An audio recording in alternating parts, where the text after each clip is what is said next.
they got rid of the Office of Technology Assessment in 1995, the year you just described. The perfect time to get rid of it.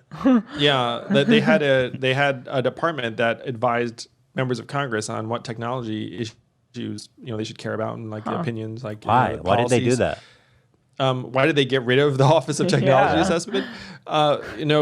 Like it was like to quote unquote save money, which is like the most asinine thing in the world, because the budget of the entire thing was like 25 million. It was like a fucking drop in the bucket. You just had some smart people around telling you, it's like, hey, so you know where legislators get their technology guidance from now?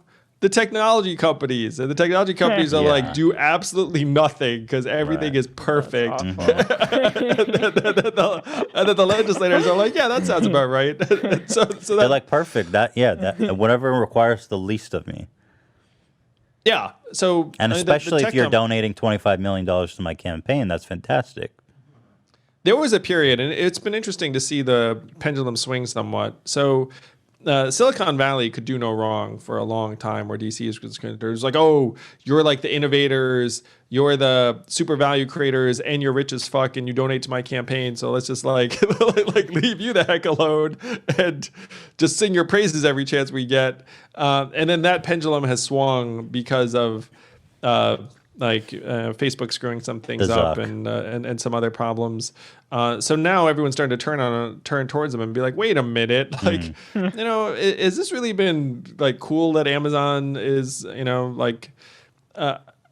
so one of the things that I think Amazon did wrong, there, a bunch of things, but like there's diapers.com where they just lost money on diapers for a while, just like forced diapers.com to sell to them. Like Amazon did that sort of thing.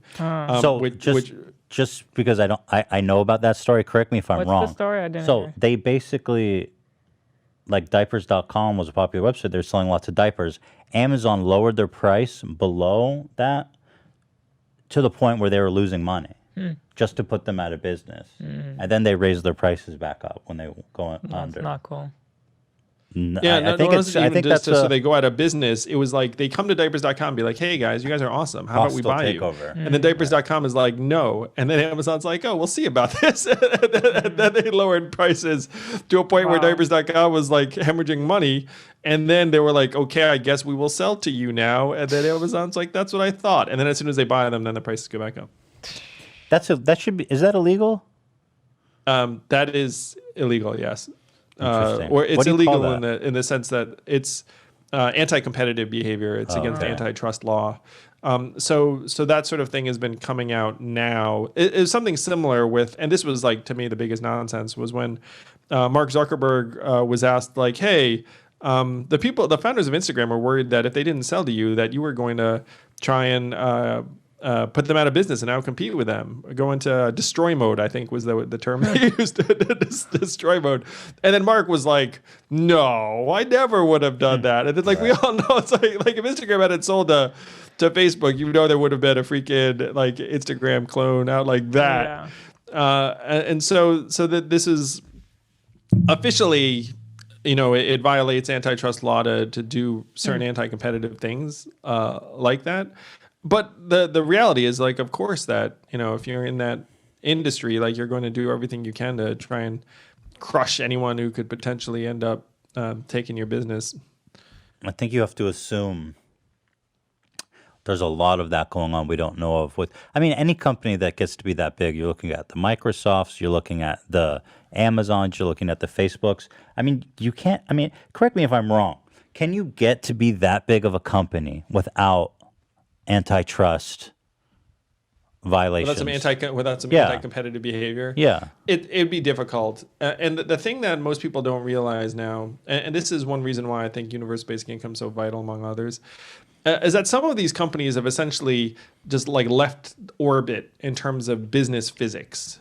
Like you think, okay, like I'm a company, I need to like, be efficient and treat my workers well and like sell things at a profit. There are some companies that at this point are just like, like I'm worth $1 trillion. I don't even need to make money. Nothing matters. Like, what's that? You're like a cool startup. Like I can buy you for $400 million and everyone's rich and I don't even care. Like they're just so unfathomably big that that now like nothing applies. I think Tim O'Reilly called it like super money. It's like at some point you just get super money and then like nothing matters. And then we still try and pretend. And what was funny is when they got brought into Congress, like they pretend too. It's like, oh, we started in the scrappy company. They're like, it's like freaking, at this point, they're almost like countries unto themselves. They're just so staggeringly, enormously wealthy. And they have now at this point, their stock market valuations are propped up in so many ways that they can almost do no wrong. In that environment, they're just going to keep sucking up more and more value. Like the thing I kept saying to folks on the trail was like, look, Amazon's worth $1 trillion, paid zero in taxes, soaking up $20 billion a year in commerce, closing 30% of your stores and malls. And that was pre-crisis. It's like, this thing's like a black hole. It's just going to just suck more and more value in. And we're not going to see anything coming out. And you think it's like, oh, it's because they're like out competing. At some point, they just left orbit.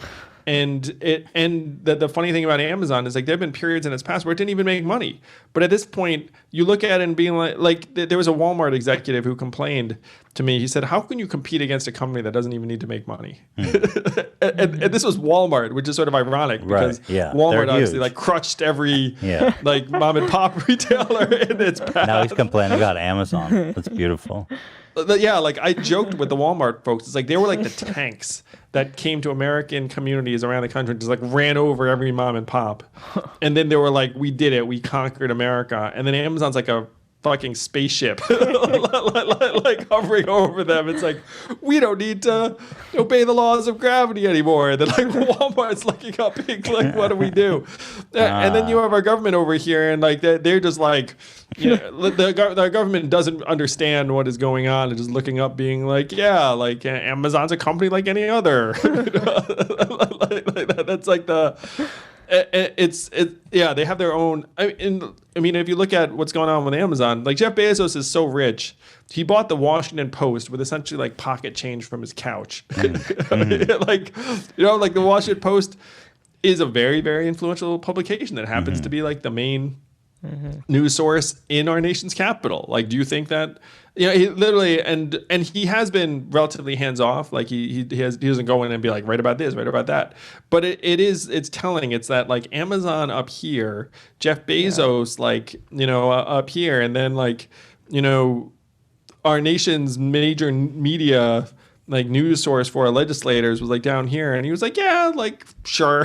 He just like took a couple $100 million out of the couch and just he's worth at this point hundreds of billions. Anyway, sorry. That was fascinating, really, and I think it really scary too. It's terrifying. I think that analogy of it's like Walmart came in with the tanks but they weren't thinking big enough, and Amazon came in with the UFO spaceship and just zapped them. I keep thinking about the video games you play when you're like.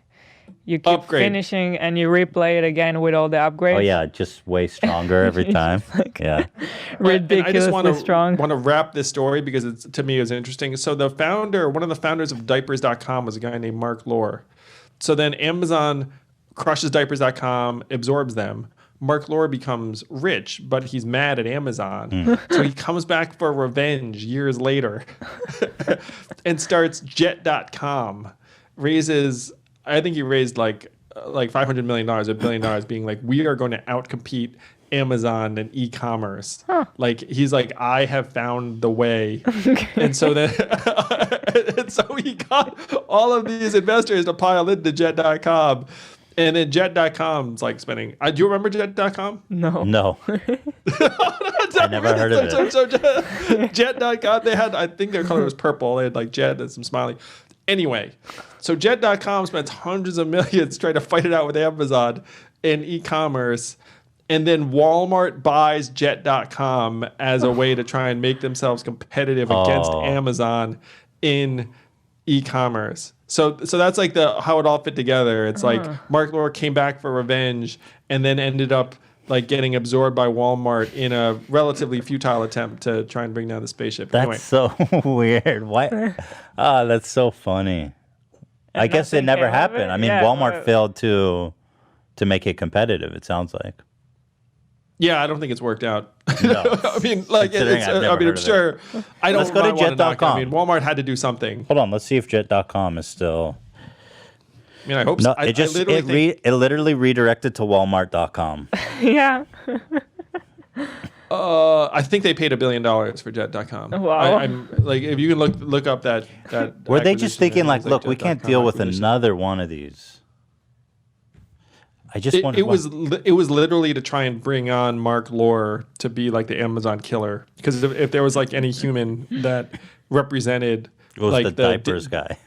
Yeah, like the David to Amazon Goliath. It was this guy, Mark Lore, and he had a chip on his shoulder because he was like, "I'm back, I'm back. You destroyed my diapers.com spaceship, and now I'm back with like Jet.com." Wow. And anyway, I found that story really interesting, in large part because Mark was so compelling that he raised hundreds of millions of dollars for an e-commerce company to try and rival Amazon. I thought that was like the most amazing act of salesmanship I had ever heard. I was like, wow, this guy must like be the most convincing dude in the world. Well, they all made money, it sounds like, by the end of it, except Walmart.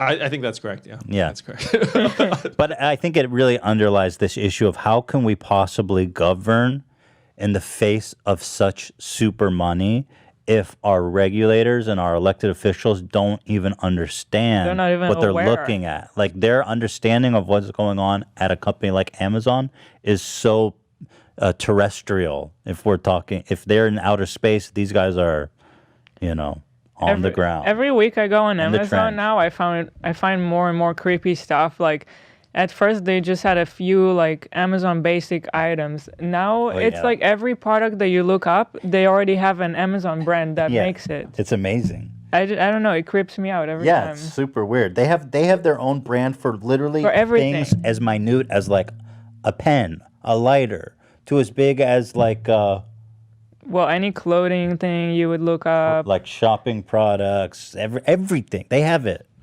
They're a machine. So what they do is they have this marketplace, and then they have this giant data dashboard. They figure out as soon as like something's selling at a certain level, they're like, they go and make it.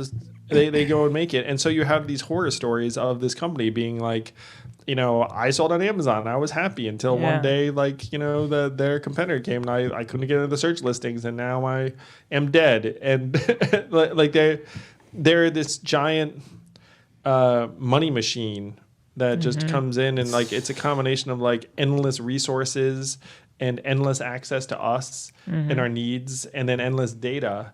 There is no real competition.